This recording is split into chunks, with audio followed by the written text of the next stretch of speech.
Oke, kita ketemu lagi, dan kali ini kita akan membahas sesuatu yang sangat menarik. Kita akan bedah bagaimana sebuah aturan data baru di Bursa Efek Indonesia ternyata bisa memicu guncangan besar di pasar keuangan global. Yuk, kita mulai.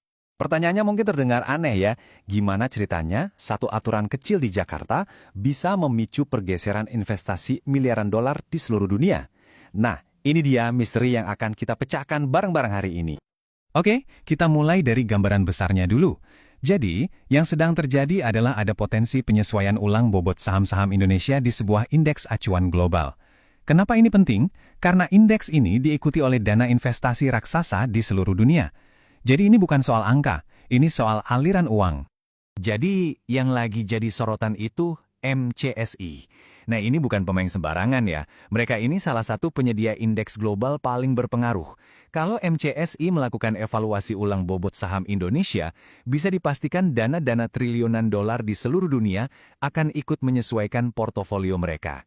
Inilah yang membuat semua ini jadi masalah besar. Terus, apa sih inti dari semua ini? Kuncinya itu cuma satu, teman-teman. Sebuah konsep yang disebut free float. Gampangnya gini, free float itu ya porsi saham sebuah perusahaan yang benar-benar bisa dibeli dan dijual oleh publik, oleh kita semua. Jadi ini bukan saham yang dikunci oleh pendiri, pemerintah, atau investor strategis lainnya. Nah, di sini kelihatan jelas bedanya. Di satu sisi, ada saham publik atau free float tadi. Ini yang bikin pasar hidup, yang aktif diperjualbelikan. Di sisi lain, ada saham strategis. Ini biasanya dipegang erat-erat untuk kendali jangka panjang, jadi nggak aktif diperdagangkan. Nah, para penyedia indeks global itu cuma peduli sama yang free float. Nah, ini dia pertanyaan krusialnya. Kenapa sih angka free float ini harus akurat banget? Kenapa ini penting sekali buat para investor raksasa di seluruh dunia? Jawabannya, karena angka inilah yang jadi dasar dari semua keputusan investasi mereka. Oke, sekarang kita lihat pemicunya. Apa sih satu tindakan yang bikin semua ini bergerak?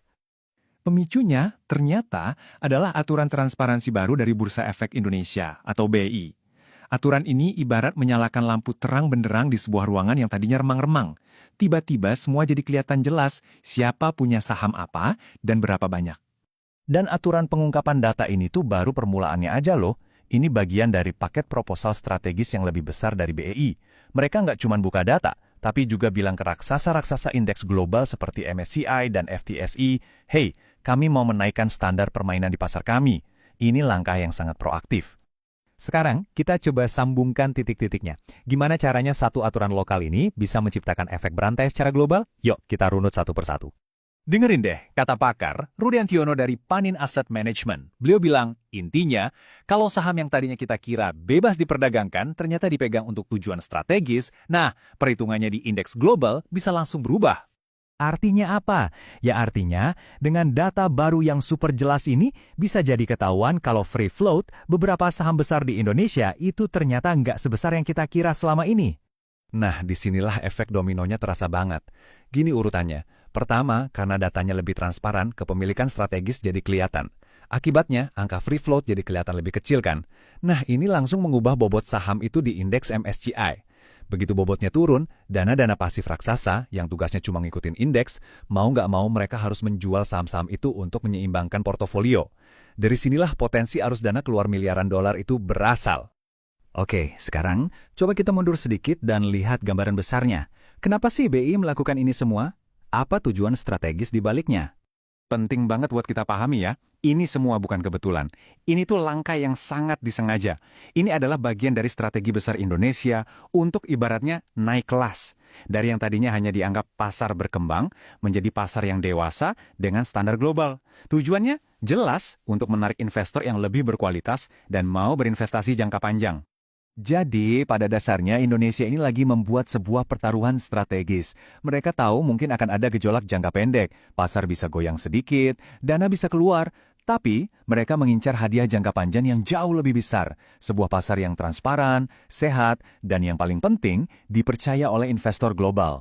Ini soal mengorbankan sedikit kenyamanan sekarang demi kredibilitas di masa depan. Jadi kalau ada satu hal yang perlu kalian ingat dari semua pembahasan ini dia. Satu aturan sederhana soal transparansi, ternyata bisa mengubah total posisi sebuah negara di panggung keuangan dunia. Dan kita sampai di pertanyaan terakhir, yang mungkin paling penting. Apakah semua ini sepadan? Apakah ini sebuah sakit sesaat yang memang harus dilewati demi sehat selamanya? Sebuah pertaruhan berani yang hasilnya, ya hanya waktu yang bisa menjawab.